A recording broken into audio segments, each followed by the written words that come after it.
नमस्कार,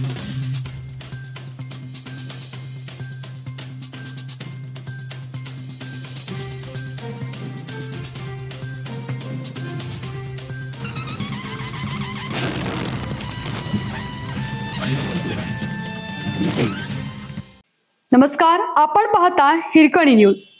हिरकणी न्यूज प्रत्येक क्षण ताज्या घडामोडी आणि महत्त्वाच्या प्रत्येक बातमीसाठी नेहमी मृत्यूचे तांडव डोळ्यासमोर पाहतोय. प्रत्यक्षदर्शींचा अनुभव.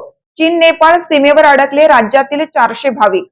डोळ्यात कैलासपतीच्या दर्शनाची ओढ आणि मनात अपार श्रद्धा घेऊन निघालेली पावले, पण निसर्गाच्या एका रौद्र रूपाने या श्रद्धेच्या प्रवासाला मृत्यूच्या भयावह छायेत ढकलला आहे.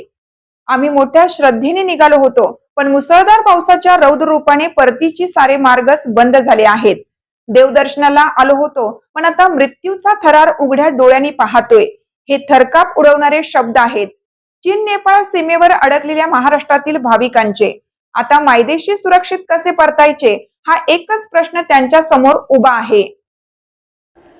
नेपाळमध्ये आलेल्या भीषण जलप्रलयाचा मोठा फटका कैलास मानसरोवर यात्रेसाठी गेलेल्या भारतीय पर्यटकांना बसला आहे. यात महाराष्ट्रातील सुमारे 400 भाविकांचा समावेश आहे. चीन नेपाळ सीमेवरील चीनच्या हद्दीतील केरुंग शहरात काही पर्यटक अडकले असून नाव प्रसिद्ध न करण्याच्या अटीवर त्यांनी सकाळशी संवाद साधला. परिसरात सुरू असलेल्या मुसळधार पावसामुळे आणि वादळी हवामानामुळे परिस्थिती गंभीर झाली आहे. त्यातच पुरामुळे नेपाळ चीन सीमेवरील इमिग्रेशन कार्यालयास वाहून गेल्याने पर्यटकांचा नेपाळमध्ये प्रवेश करण्याचा आणि परतीचा मार्ग बंद झाला असल्याचे त्यांनी सांगितले. या पर्यटकांमध्ये पुण्यातील काही पर्यटकांचा समावेश आहे, तर यात्रेदरम्यान त्यांच्यापैकी 2 महिला पर्यटकांना सुमारे 15,000 फूट उंचीवर असताना हवेतील ऑक्सिजनच्या कमतरतेमुळे हायपॉक्सियाचा त्रास झाला. प्रकृती बिघडल्याने त्यांना तातडीने कमी उंचीच्या भागात आणले.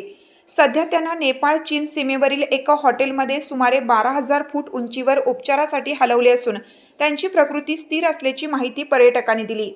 दरम्यान याबाबत राज्याच्या आपत्ती व्यवस्थापन यंत्रणेशी संपर्क साधला असता त्यांनी राष्ट्रीय आपत्ती व्यवस्थापन प्राधिकरणाला याची माहिती दिल्याचे पर्यटकांनी सांगितले.